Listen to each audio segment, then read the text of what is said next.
अस्सलाम वालेकुम friends, ABCD के नए एपिसोड में खुशामदीद है सबको। आज मैं आपके साथ शेयर करूंगा ग्रोंथ ऑफ दराग।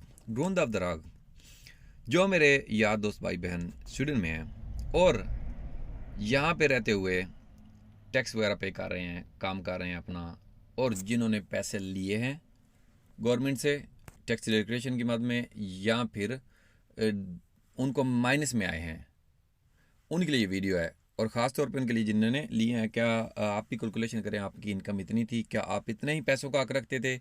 अगर इससे ज़्यादा का हक रखते थे तो आप टैक्स ऑफिस से पूछ सकते हैं। ग्रोंथ ऑफ दराग बेसिकली टैक्स डिक्लेरेशन के बाद बुनियादी जो कटौती होती है, उसके बाद जो आपको पैसे वापस रिसीव होने थे पर ईयर, जो यहाँ पे स्वीडन में आपको रिसीव होते हैं, वे किस बुनियाद को के ऊपर रिसीव होते हैं और कितनी सैलरी के ऊपर, कितनी इनकम के ऊपर कितने पैसे वापस आते हैं, ये मैं आपके साथ शेयर करूँगा। तो मेरे साथ मेरे पास एक टेबल है जिसमें मुख्तलिफ सैलरीज़ जो सालाना है और मुख्तलिफ उसमें जो ग्रोंथ ऑफ दराग जो लिखा हुआ है वो मैं आपके साथ शेयर करूँगा। आगे बढ़ने से पहले नए आने वाले दोस्तों से इल्तमास है कि चैनल को सब्सक्राइब करें, वीडियो को लाइक करें, वीडियो को शेयर करें, दूसरे दोस्तों की भी हेल्प हो सके। तो मेरे वो यार दोस्त भाई बहन जो कि इस फील्ड में काम करते हैं और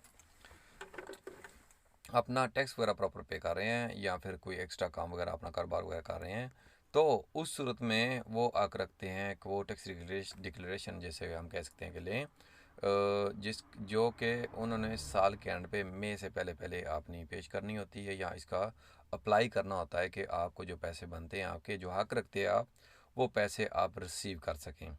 क्योंकि मोस्टली ये होता है कि जो नए बंदे आते हैं उन बेचारे को तो बिल्कुल पुराने को तो फिर भी पता होता है, उनका रेगुलर होता है, तो नए बंदों को बिल्कुल बिल्कुल भी पता नहीं होता।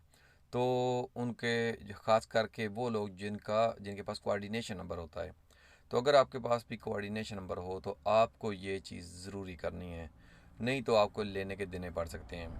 क्योंकि आपने बताना है, इसमें रिक्वायरमेंट होती है ग्रोंथ अब्द्राग में कि आप मिनिमम स्वीडन में आपने 90% काम किया होना चाहिए, ठीक है।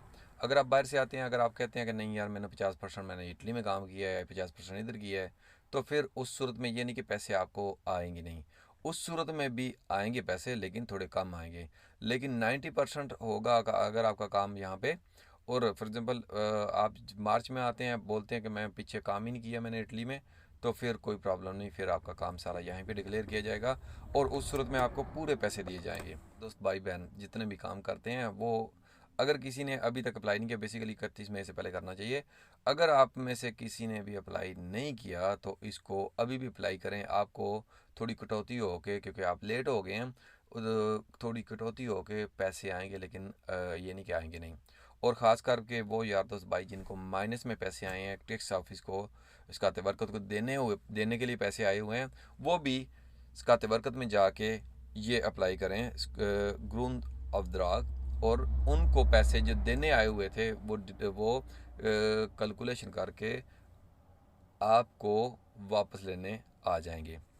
तो बेसिकली आप अपनी सैलरी देखें, इनकम सालाना कितनी है, उसके हिसाब से पैसे आते हैं। जी, तो जो टेबल मैंने बताया था आपको शेयर करने के लिए, तो मेरे यार दोस्त भाई जिन्होंने पैसे ले लिए हैं, तो वो भी अपना चेक करें ज़रा, क्या आपकी इतनी इनकम थी और आप इतने ही पैसों का हक रख रहे थे। इस टेबल के यूज़ करके डिस्क्रिप्शन में लिंक है, आप आराम से आके देख सकते हैं।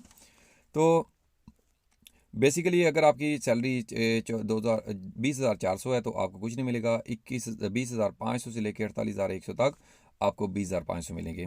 और इस तरह हम आगे बढ़ते जाएं। अगर आपकी सैलरी है 55,200 से 55,600 तक, तो आपको 22,000 तक मिल सकते हैं।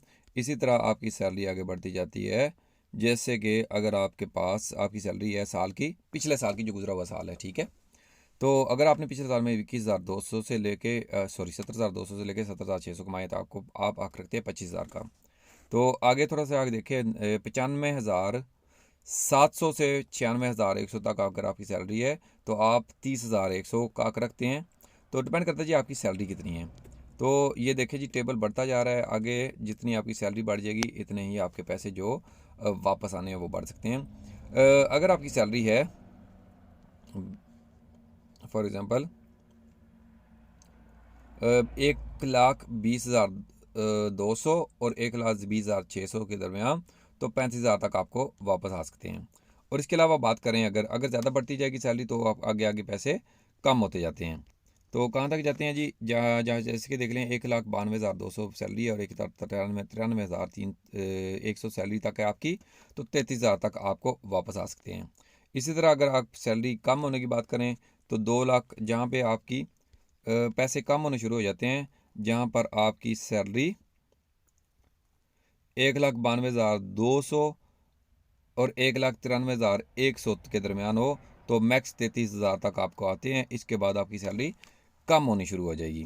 तो यानी कि सैलरी बढ़ती जाएगी, लेकिन आपको जो पैसे आते हैं वो कम शुरू आने हो जाएंगे। जैसे कि जब आपकी 2,02,000 होगी सैलरी, 2,01,100 तक 32,200 आएंगे, यानी कि कम हो गए हैं।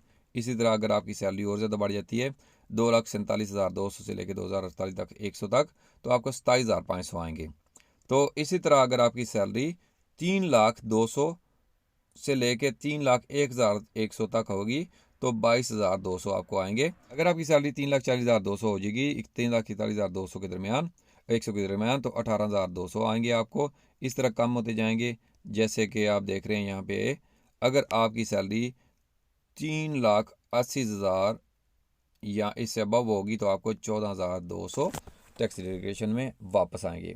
तो चेक करें जी, अगर आपको पैसे आए हैं तो क्या आपका कितना ही था, या आपको और आते हैं, तो आपको टैक्स ऑफिस से रब्ता करना चाहिए। या आपको माइनस में आए हैं, तो आप ज़रूर टैक्स ऑफिस में अपने मुतल्लिका नज़दीकी टैक्स ऑफिस में जाकर रब्ता करें, क्योंकि कई दफ़ा तो टैक्स ऑफिस वाले हेल्पफुल नहीं होती, मददगार नहीं होते, वो आपकी इतनी मदद नहीं करते, या हम अपने आप को रिप्रेजेंट अच्छे तरीके से नहीं कर पाते, या अपने आप को अपना प्रॉब्लम जो है उनको एक्सप्लेन नहीं कर पाते। तो ये ग्रूंद